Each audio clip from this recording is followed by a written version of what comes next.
It is. It's winter out there. It was winter last night. It was a dramatic change in the weather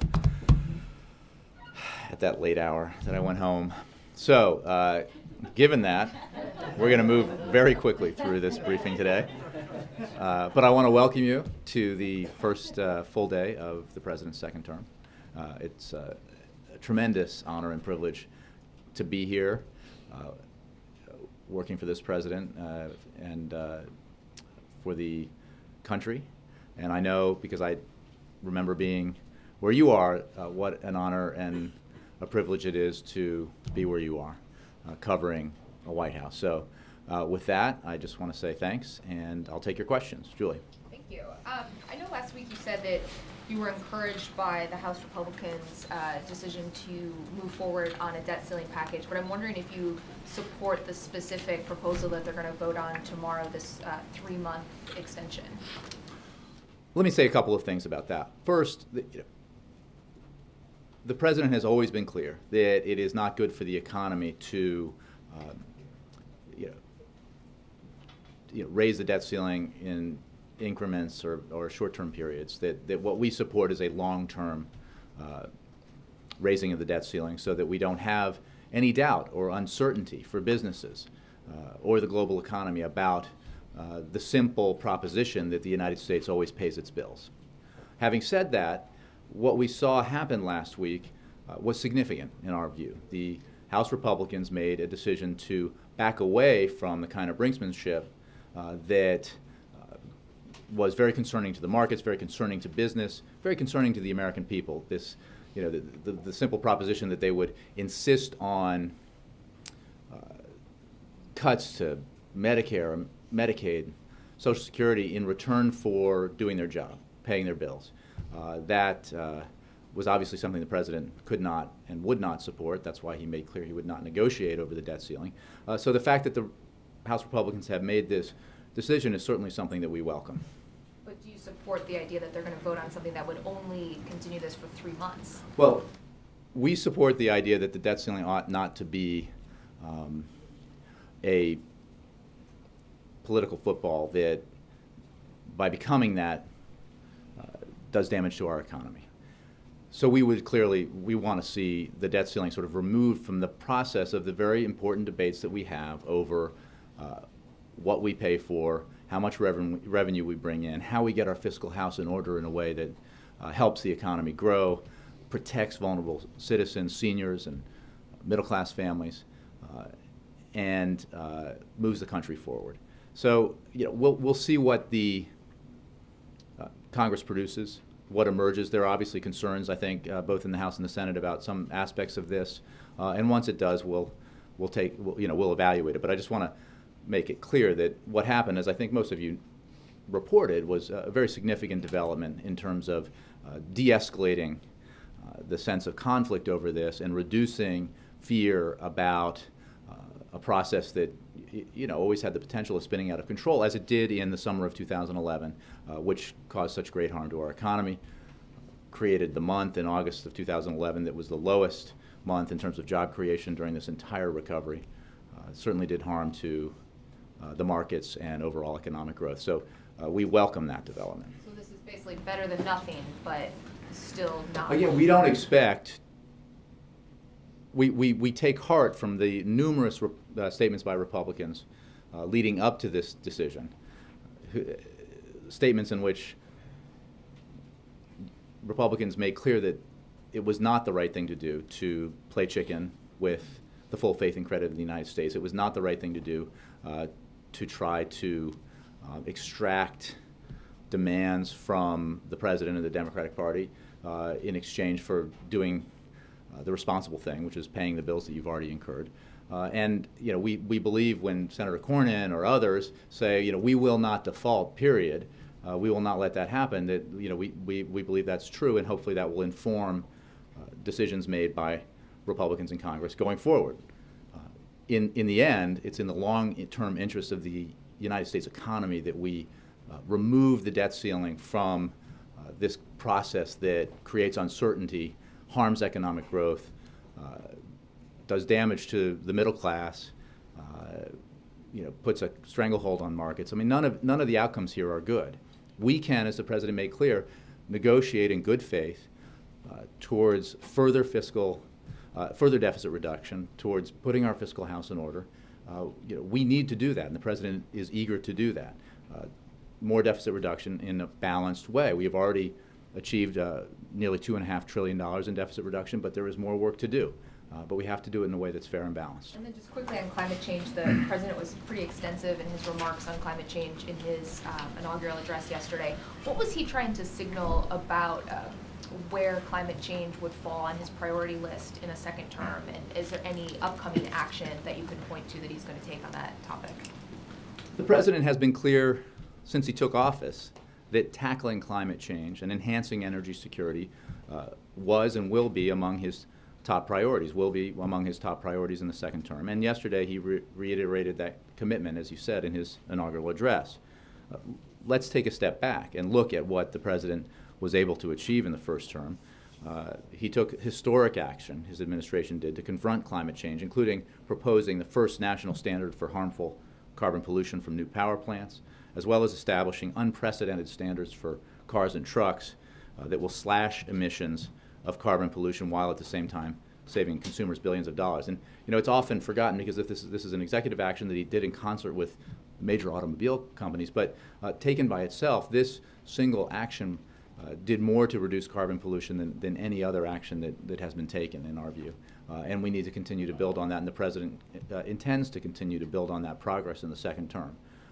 This is not only an issue of helping our climate and the environment, but it's one of our national security. So when we pursue energy independence, when we continue to reduce our dependence on foreign oil by increasing domestic production of fossil fuel energy, but other forms of energy, we enhance our security and protect America's future in that way. And we also contribute to the effort to deal with climate change and all the impacts of climate change.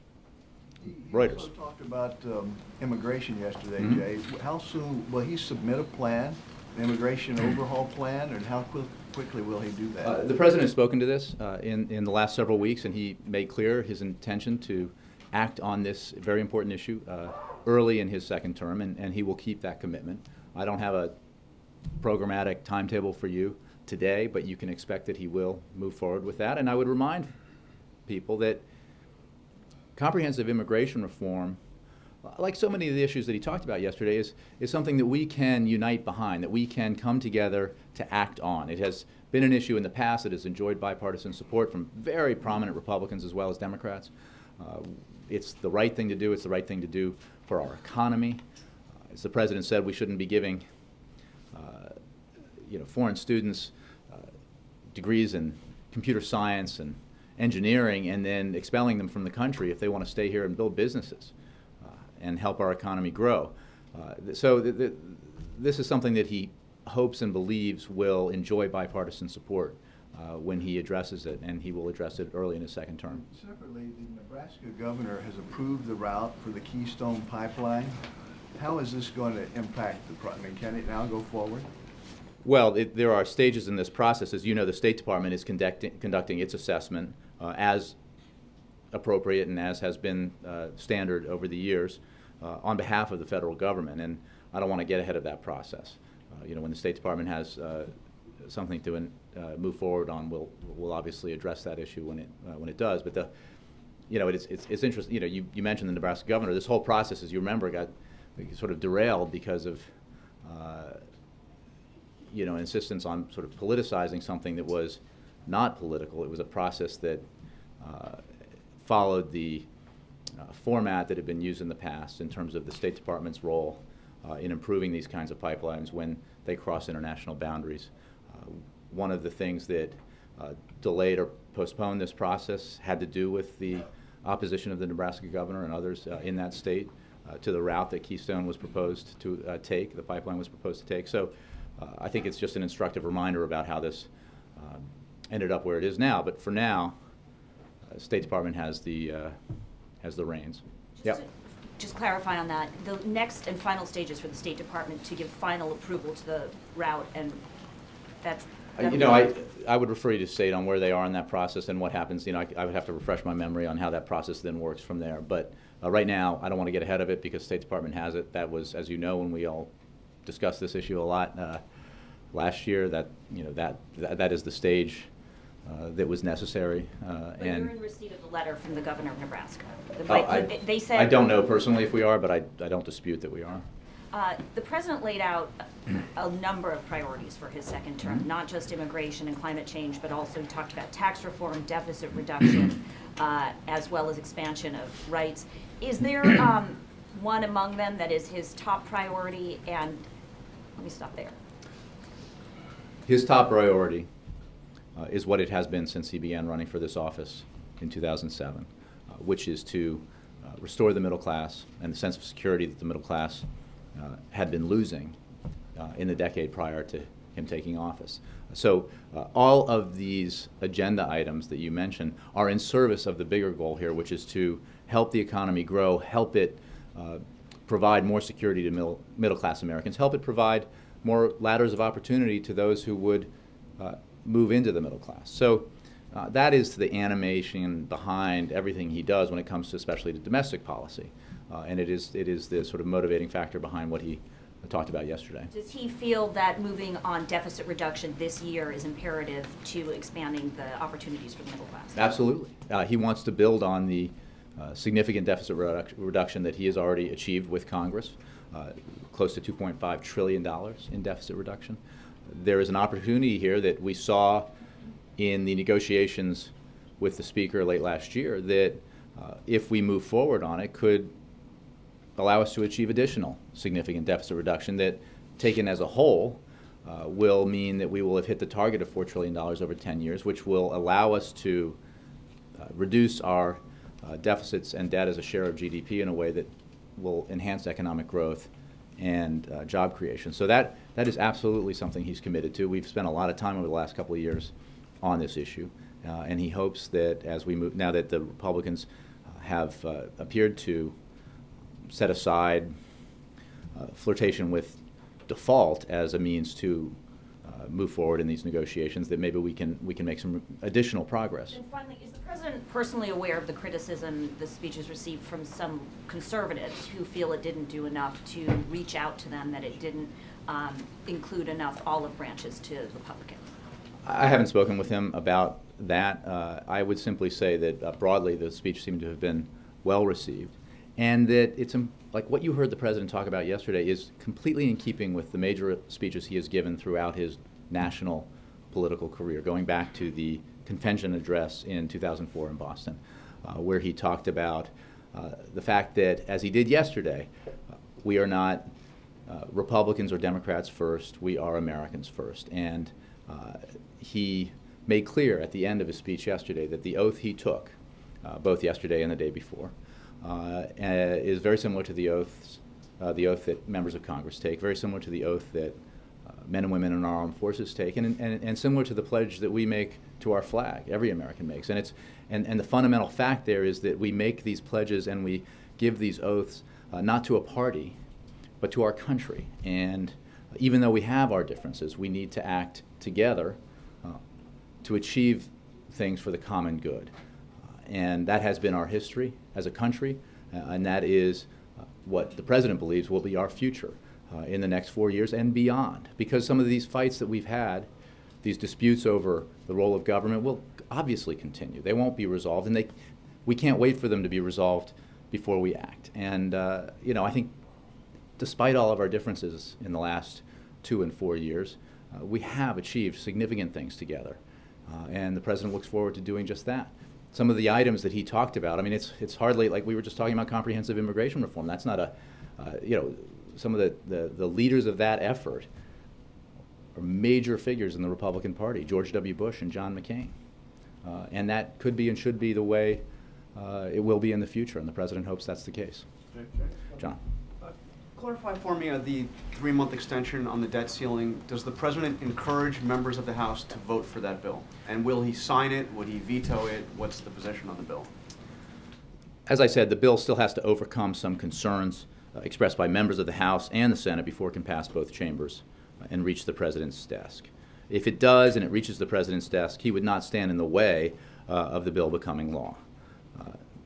Broadly speaking, I would point you to what I said at the top, which is that the president's position is we have to remove these damaging fights over fulfilling our obligations to pay our bills from the process. Well, we have to remove them entirely because they're so unhelpful to economic growth. They're so unhelpful to the middle class. They create terrible uncertainty for our businesses. We can continue to engage, and we will, with members of Congress over the need to further reduce our deficit in a balanced way. The president has put forward plans, as you know, that demonstrate the fact that he is willing to compromise, that he is willing to meet Republicans halfway on these issues, and he will continue to do that. But the debt ceiling needs to not be a part of that because it's terrible for the economy, and it seems also to be bad politics. And on climate change, can you help me understand specifically what the president wants to pursue in the second term on this? Is this something that, does he have legislation he would like to see the Congress pass? Are we back to cap and trade? What specifically does he want to do that he didn't do in the first? Well, I think the president has long supported congressional action on climate change, and while it's clear that bipartisan opposition to legislative action is still a reality, the president's position remains the same as it was in the first term.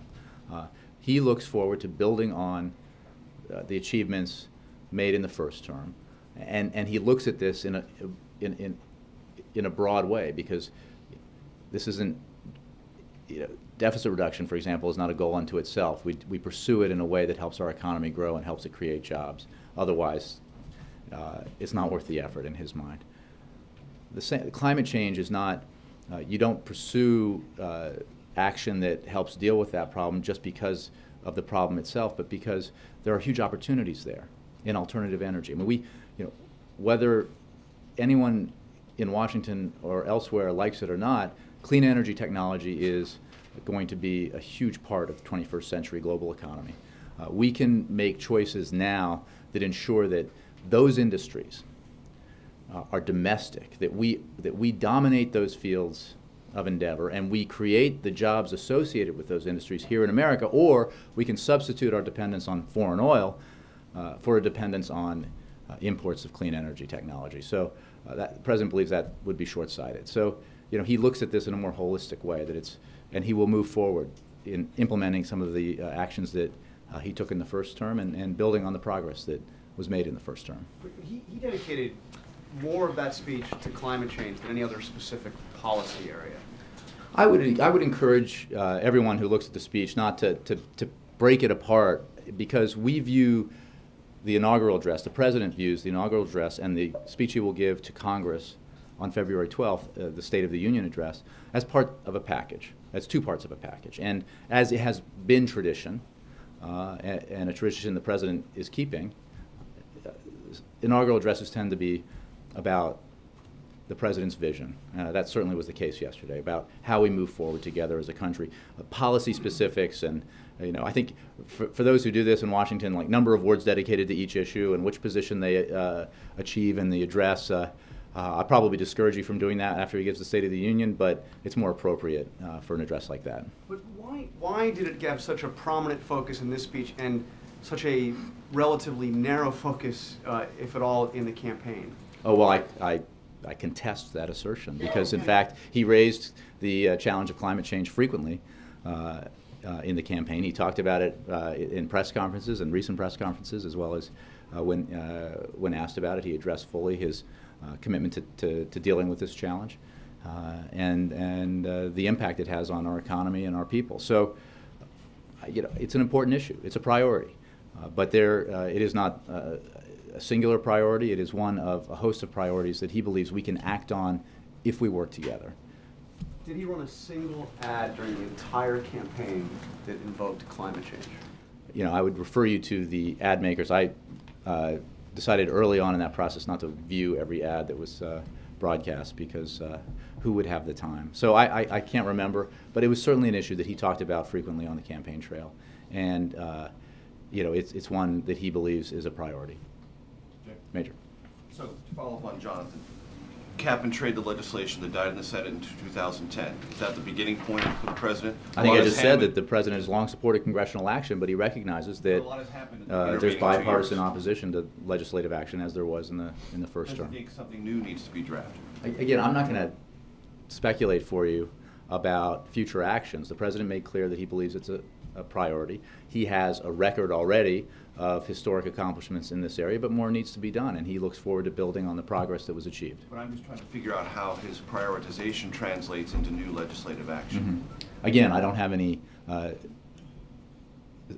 announcements to make about next steps on that issue, but you can be sure, as he made clear yesterday, that it is an important priority that we need to work on together for the sake of the economy, and he looks forward to doing that. You said the president would not stand in the way if a piece of legislation similar to what is being voted on in the House tomorrow passes. That means he would sign it. It means he wouldn't stand in the way. Clearly, we support extension of the debt ceiling without drama or delay. That has been his position forever. And as president, since we've had these rather novel debates about whether or not we should engage in games of chicken over the full faith and credit of the United States. He believes that we ought to do this for longer periods of time. He believes that if it's too onerous for Congress, Republicans in Congress, to deal with this responsibility, that they can turn it over to him. He'll take the heat for making sure that we pay our bills because it's the responsible and right thing to do. So if that were what transpires after this next round, if Congress produces something, he would welcome that. But again, we cannot forget, and I'm sure you talked about it, if not wrote about it, that the major step that seems to have been taken by Republicans in acknowledging that this using the debt ceiling for leverage did no one any good. The president wasn't going to negotiate over this. The threat of default alone was already causing harm to the economy and concern to business. And we certainly welcome what appears to be a decision by many Republicans to not pursue that strategy. Is the president comfortable with what appears to be a coincidental convergence of the sequester, this continuing resolution, and if this is passed and signed, a debt ceiling conversation all coming together roughly later on this spring? The president will not negotiate over Congress's responsibility to pay the bills that Congress has already incurred. That is true today. It will be true in 3 months. It will be true for as long as he is president.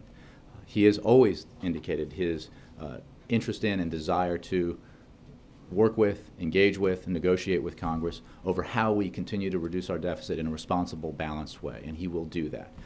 But I take, and the president takes, some of the statements by Republican leaders and important and prominent Republicans about the absolute folly of pursuing a strategy that ties raising the debt ceiling to demands on spending cuts.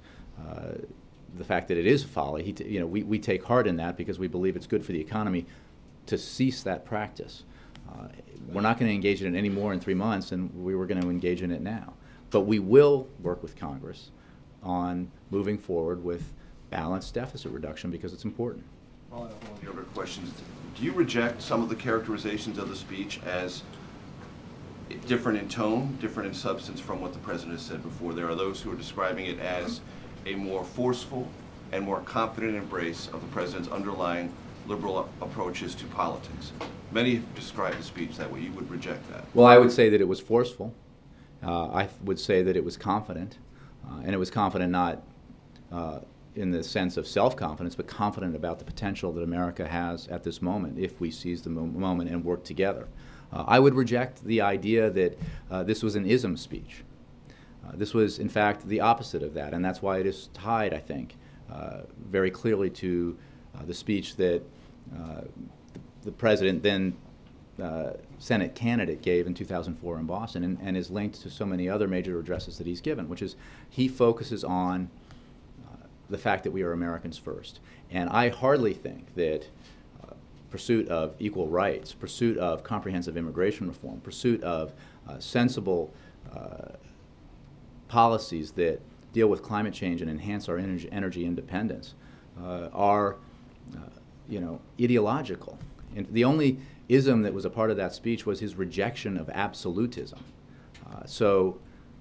But you can be sure it was confident, and it was forceful, because he believes we have to act. We have to come together and act. We have responsibilities that we need to act on. Not on behalf of liberalism or progressivism. Of course not. It's on behalf of ideas that represent who we are as the American people. I mean, as Americans, right? If you're suggesting that I would reject the idea that pursuit of equal rights is a democratic-only pursuit, or pursuit of energy legislation that enhances our independence, increases our production of domestic forms of energy, and addresses climate change is only a province of liberalism or the Democratic Party. I would hope, I know that Republicans would reject that too. So this is his vision for how we can move together forward. And one of the things he made clear is we can't expect to resolve all our differences before we act, because those differences that we've had for generations about the role of government and the balance between what we do to assist our citizens, senior citizens, and others versus what we collect in revenue. Those debates will continue, and we can have them, but we should not allow them to become an excuse for inaction. Jay, Yeah. when you told John, don't break up the speech into pieces, Mhm. the White House itself was breaking it up into pieces yesterday afternoon. I got an email about gay rights. Here's what the president said on that issue. Here's a link to it. He's moving forward on this.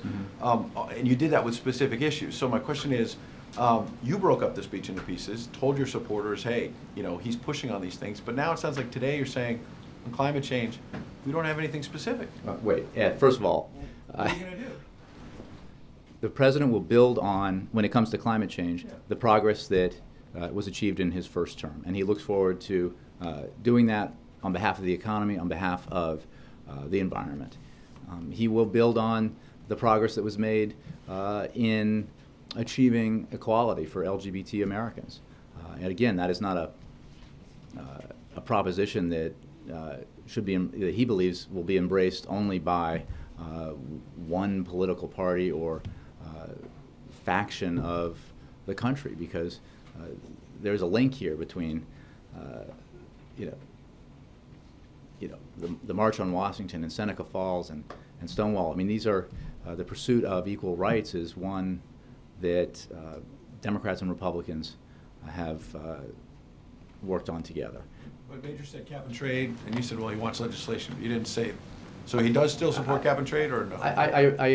Yes, but he put forward, and worked on legislation that did not succeed in Congress because of the opposition that exists there, and we are mindful of the fact that the opposition exists there. But that doesn't mean, going back to the sort of overall premise of the speech, that we can't or shouldn't continue to make progress to deal with what is an important issue and a priority of his. Okay, and when you said, pardon me, the speech is confident, wants action, so then why, when he talked about entitlements, did he only say, essentially, we need to protect these programs, make sure they're there? Where was the call for sacrifice? Well, I think the call for sacrifice has been evident in the proposals the President has put forward on how we achieve deficit reduction in a balanced way, in a way that represents real compromise. And, he made clear it is important to continue to reduce our deficit. And I think anybody who's been in this room for the past couple of years knows that this is an issue that has enjoyed the focus of the President's attention quite a bit, and will continue to. But it is not the only priority that he has. We must, because of the challenges we face, act on a series of priorities, and he will continue to work with Congress to achieve balanced deficit reduction in a way that ensures that we don't ask seniors and families with disabled children or families struggling to send their kids to college to bear all the burden, but that we do this together, and that's been the approach he's taken. That was the approach that he insisted on that led to significant achievement at the end of the year with the beginning of this year with the fiscal cliff deal that ensured that millionaires and billionaires will be again paying income tax rates at the level that they paid under Bill Clinton. And we need to move forward and continue to do this in a balanced way. Last thing, counterterrorism playbook. I think the Washington Post reported over the weekend that the administration is working on rules for counterterrorism moving forward in the days ahead. I understand obviously pieces of that, maybe of a classified nature that you can't talk about, but generally speaking, can you give us an update on where's the administration on kind of rewriting this playbook? And specifically, there's an allegation out there that you're going to give drone strikes a pass. Can you comment? Well, I'm not going to comment. I will point you to statements that John Brennan and others have made about this, and the President's overall approach is that we need to do everything we can to keep Americans and America safe, as well as our allies, and we need to do it in ways that are consistent with our values and our laws, and that is certainly the approach that he has taken and will continue to take. So is this coming out soon, days, weeks? I'm not aware there's a playbook that we're going to publish, but the I would have to point you again to statements by John Brennan and others. Kristen. Jay, also yesterday during his inaugural address, the president said our journey is not complete until our gay brothers and sisters are treated like anyone else under the law. In the past, the president has said that same-sex marriage is an issue that should be worked out at the state level. Does this suggest that he now believes it's something that should be worked out at the federal level? Well, the president's position on this has been clear in terms of his personal views, and he believes that individuals who love each other should not be barred from marriage, and he talks about this in a not about religious sacraments, but civil marriage, and that continues to inform his beliefs. We have taken positions on various efforts to restrict the rights of Americans, which he generally thinks is a bad idea, and you know his position on Section 3 of DOMA. But I mean, the overall principle that we should not discriminate or treat differently LGBT Americans is one he believes in deeply. But is it something that should be litigated at the federal level? Well, one of the reasons why we believe that DOMA, the Section 3 of DOMA, is not constitutional is because we shouldn't be we should not be addressing it in that way. And what about Proposition 8? Will he now begin to actively oppose Proposition 8, which the Supreme Court is set to take? Well, as you know, the administration is not party to that case, and I have nothing more for you on it. We have, as you know, through the Department of Justice, taken an active role in DOMA cases, which is, you know, why I can tell you the things I've told you about that. But on the Section 8 case, we're not involved. And Jay, just on Algeria, the Britons, other nations have criticized Algeria's response, calling it harsh, hasty. Does the president share that view? Does he believe that lives could have been saved if this was handled differently? Well, first, I'd like to say that the president extends his deepest condolences to the families of Victor, Lovelady, Gordon Rowan, and Frederick Butaccio, and all of those who were killed and injured in the terrorist attack in Algeria. The blame for this tragedy rests with the terrorists who carried it out, and the United States condemns their actions in the strongest possible terms. This attack is another reminder of the threat posed by Al-Qaeda and other violent extremist groups in North Africa. We will remain vigilant against that threat and will continue to work closely with all of our partners in the region to combat it. We will remain in close touch with the government of Algeria to gain a fuller understanding of what took place so that we can work together to prevent tragedies like this in the future. But let's be clear, in terms of the specific question that you had, the blame for this tragedy rests with the terrorists who carried it out, and the United States condemns those actions in the strongest possible terms. The Algerians have said, as you know, that these attackers intended to kill all of the hostages and blow up the facility. Now, obviously, that outcome would have made this situation even more tragic. But we are in touch with, as we have been, we'll continue to be in touch with the government of Algeria to gain a fuller picture of what happened. But we cannot lose sight of the fact that the blame for this lies with the terrorists. Mr. Horsley. Jay, the President talked yesterday about the drought and fires and severe storms, and I wondered, does he think that's changing the political climate in a way that creates an opening for legislative action maybe now that wasn't there a few years ago, or is he really just putting his eggs in the administrative action basket? Well, again, I'm not going to, I appreciate the interest in this issue, one that the President shares, but I'm not going to preview or speculate about actions beyond what I've said already. The President made clear that climate change is real. That is certainly a conviction held by most Americans, and certainly backed up by the vast majority of the science. No specific storm or weather event can be tied to climate change, but the fact is we have seen more severe storms, we have seen more severe weather events, droughts and fires, and as we are experiencing, or certainly the people of New Jersey and New York especially are experiencing, the impacts of those storms are devastating. The impacts of those events can be devastating, and it's all the more reason for us to act together. Yeah. Scott. Thanks, Jay. I'm having a hard time thinking about the counterterrorism strategy, particularly the drone strikes, and the president's comments yesterday about we the people still believe that enduring security and lasting peace do not require perpetual war. Mm-hmm. At a time when troops are coming home from Afghanistan, drone strikes are intensifying, which feels like that is leading. Is there an end to that, in other words? Or is that, does he not see a drone strike as an act of war? Well, the president will continue to pursue a strategy that protects the country, protects the American people, protects our men and women overseas, and do so in a way that is consistent with our values. There is no question that after more than a decade of war, we are entering a new phase. We are entering a new time in our effort to combat Al-Qaeda and its affiliates, like-minded extremists who threaten the United States, threaten our allies. But the president is very clear-eyed and understanding of the fact that that threat remains, even as we have done great damage to Al-Qaeda Central, to the core Al-Qaeda in Afghanistan and Pakistan. We are dealing with Al-Qaeda affiliates in different parts of the region and the world, and we will continue to have to deal with them, working with our partners to make sure that those threats are contained, and that we continue the president's overarching goal when it comes to Al-Qaeda, which is its disruption, dismantlement, and ultimate defeat.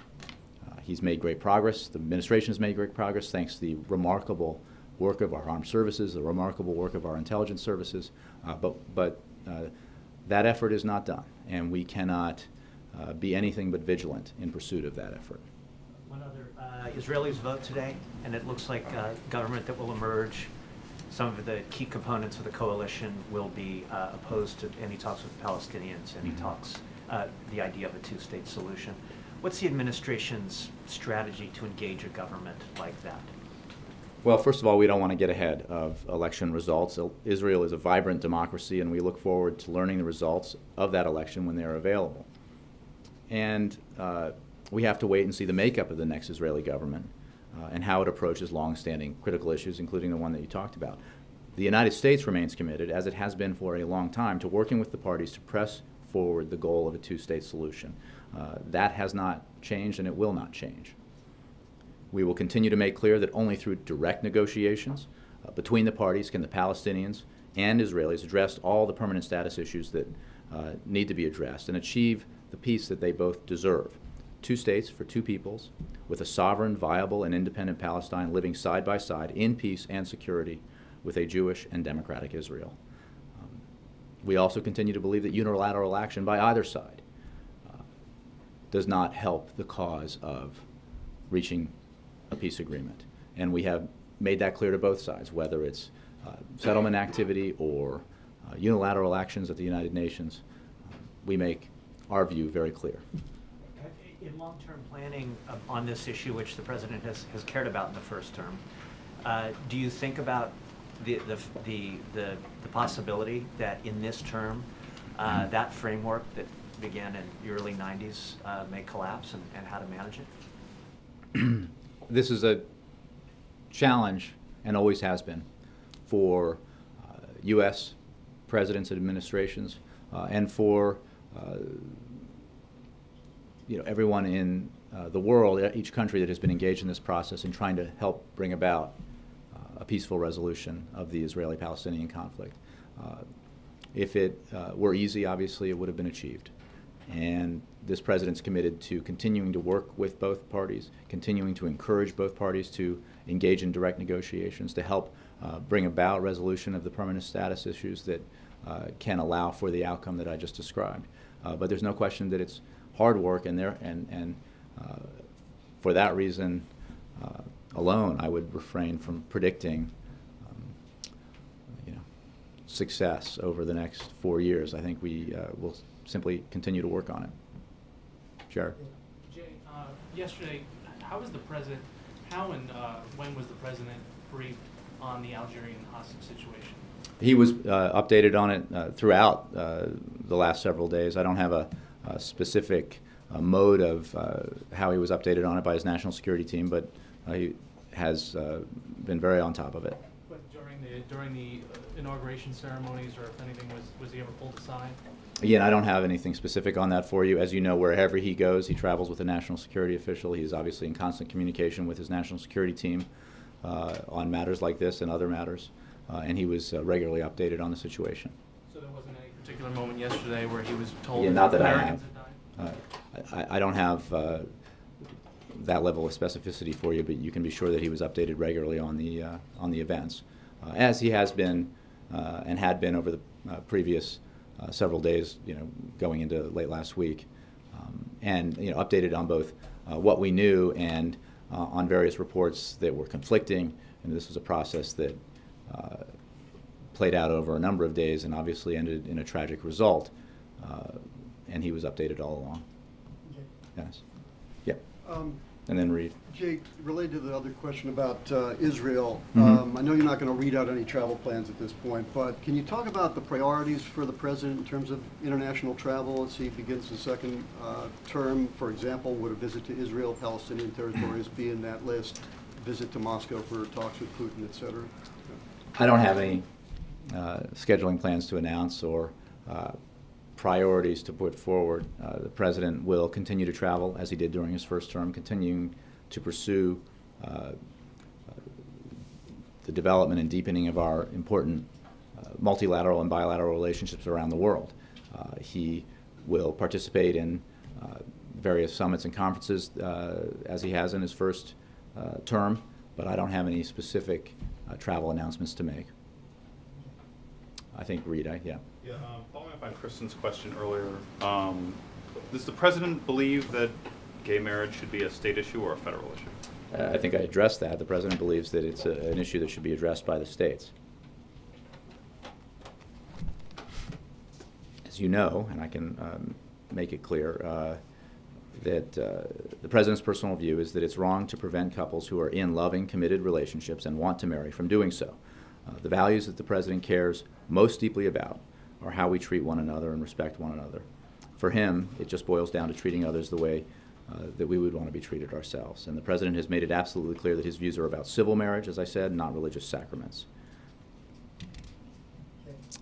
Victoria, and then, Victoria, and then we'll see. Maybe Cheryl. Jay, how confident are you that U.S. intelligence isn't lagging behind events on the ground in Algeria with the recent siege and in Mali with the coup by U.S. trained junior officers and in other countries in that region? Well, I would simply say that we have confidence in our intelligence community.